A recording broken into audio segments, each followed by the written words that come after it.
Motor's starting. Today we're going to talk about flying the DJI Neo over the sea safely. Now, this isn't designed to fly over the sea, and if you read the manual, if you research online, everyone's saying do not fly this over water. But if you really want to fly over water, there's a few things that you can do to make it safer. And trust me, I've learned the hard way. Now, as you can see, my DJI Neo has taken a battering. It's probably not going to fly too smooth. It needs a good clean up. And we are making it look good as well using the Freewell sunglasses, the ND filter on there. So we're going to be able to get some better looking shots. But let's stick the battery on and let's talk about how we can fly this safely over the sea. Now, I am using the N3 goggles and I am using the FPV controller. Now, this is the way I recommend that you fly it over the sea safely.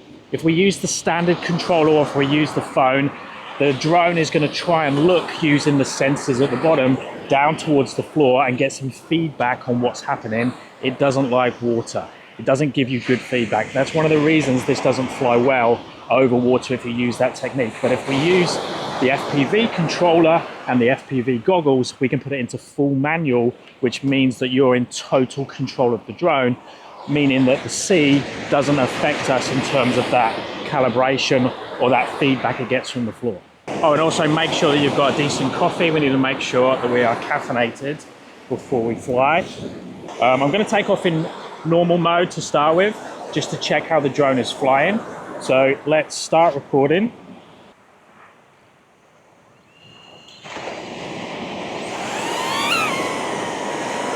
So flying up and down the beach, no problem at all in normal mode, but we want to keep it away from that water until we flick it over into manual. So let's just have a look in normal mode, how she's flying, do a check. It's actually nice and steady.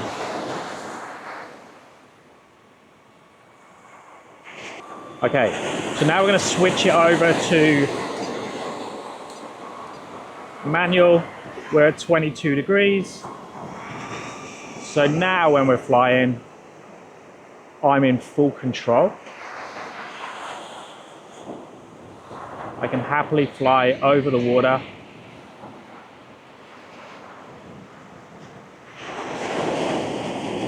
I'm back. We're keeping an eye on the battery. We're keeping the eye on the conditions. Notice there's no wind today. So that's a biggie. It caught me out before. One of the reasons I lost my Neo was the wind got up. I tried flying back into the wind and obviously got into trouble.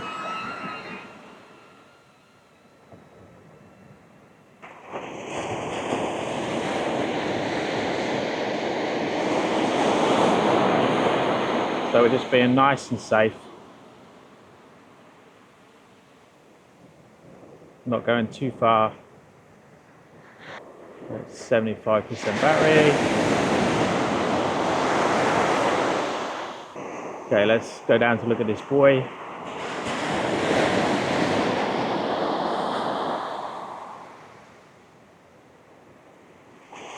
Turn it around. I'm not making sharp turns either.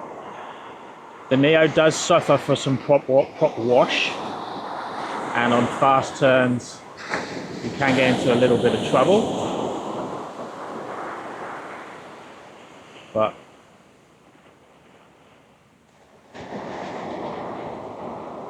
if you make slow controlled turns, you're pretty safe. And it flies really nice. So I learned to fly manual using the Neo and the simulator. I'd highly recommend you do both. Pick a drone that you're comfortable with. Doesn't necessarily have to be the Neo, but it is a really nice pick up and start playing. And you can fly in normal sport mode as well. So it has lots of benefits. It's a good way of picking up the N3 goggles as well in that package they do. You do have to buy the FPV controller separate.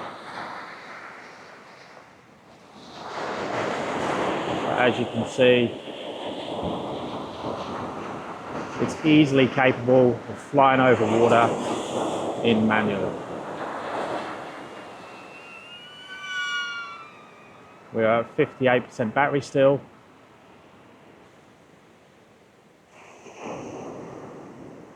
Okay, 50% battery. Up and around.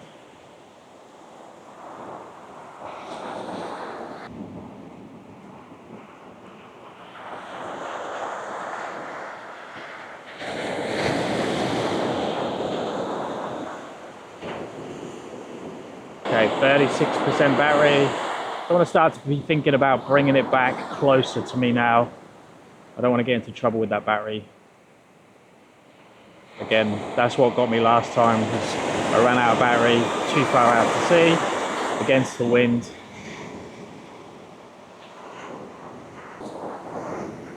Okay, low battery, return to home.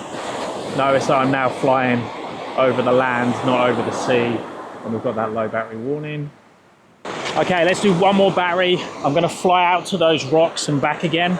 I've done this before with no problem. As long as we don't mess around in terms of spending too much time there from a battery point of view, we should 100% be fine. But I'm gonna keep an eye on that battery. I'm gonna keep an eye on everything. And the only difference I'm gonna do this time is I'm gonna take off in manual and we're gonna fly a little bit quicker. Okay, we are recording. We are in manual. Motor's starting. And we are away. Okay. So I have 97% battery.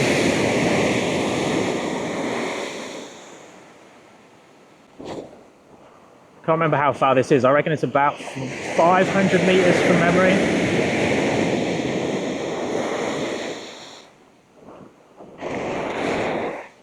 Okay, we are 88% battery and we're nearly there. So that's 550. 600.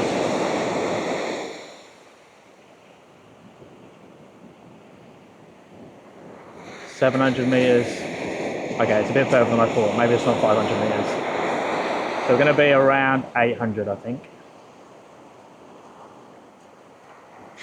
Yeah, 800. All right, closer to 9.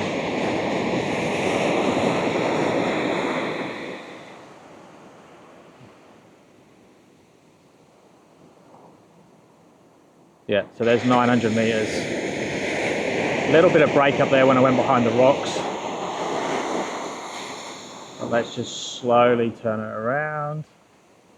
Again, watching that prop wash, being super safe. Again, a little bit of break up. Past the rocks again. There it is. And then I'm just going to head back now. So 76%, super safe. Straight back.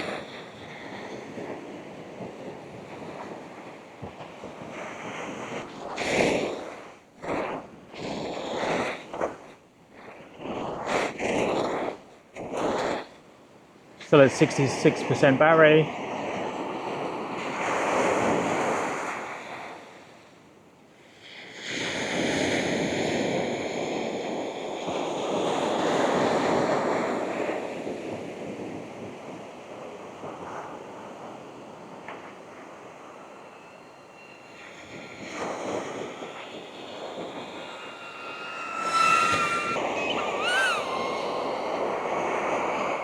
Okay, now I do have my Avata.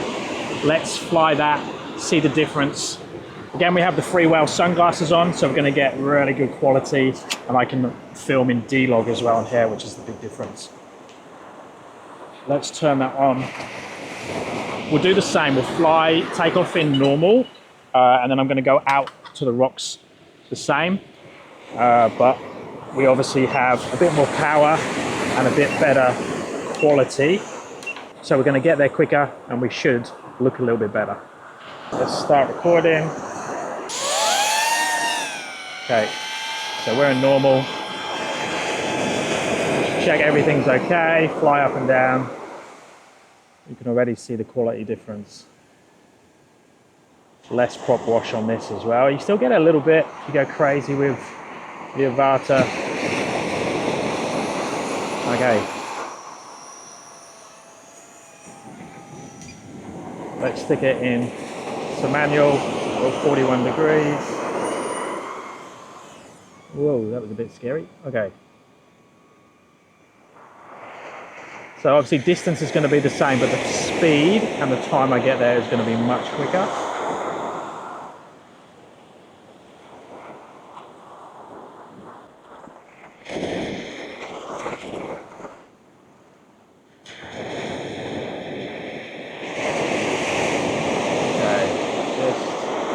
Slow it down a little bit because I'm going really fast.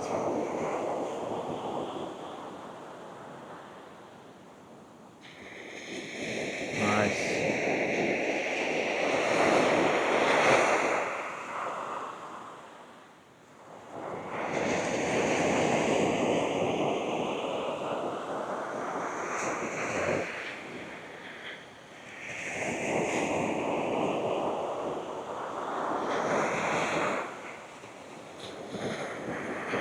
Scare the birds too much.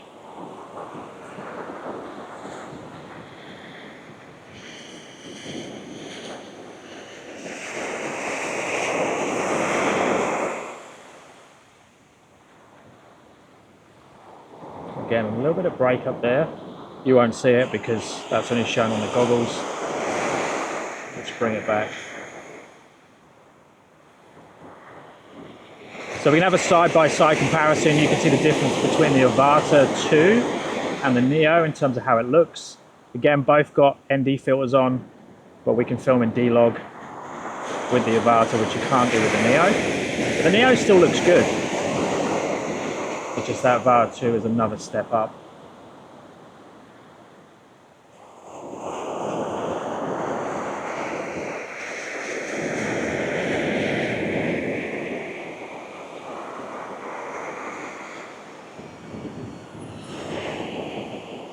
%, battery.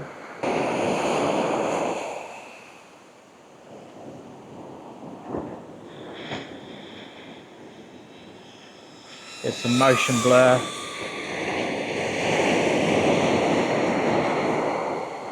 %, battery.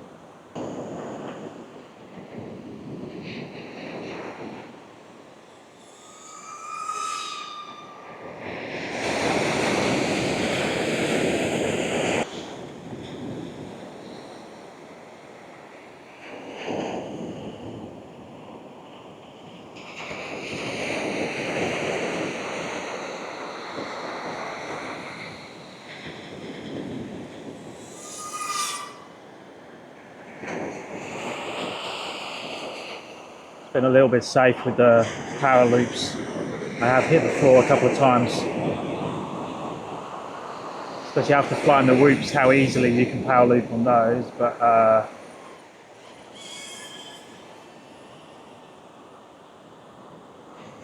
and literally bounce off the floor if you get it wrong. With the Avata, it hits the floor really hard. So I'm just being a little bit cautious there. We're at 5 minutes, 35% battery. Let's bring it back. Stick the brakes on. So there's my updated guide for flying over the water with the DJI Neo, what you should and you shouldn't do, from my perspective after losing one of these in the sea. Let me know if you have any questions, requests down below, and I'll speak to you guys in the next one.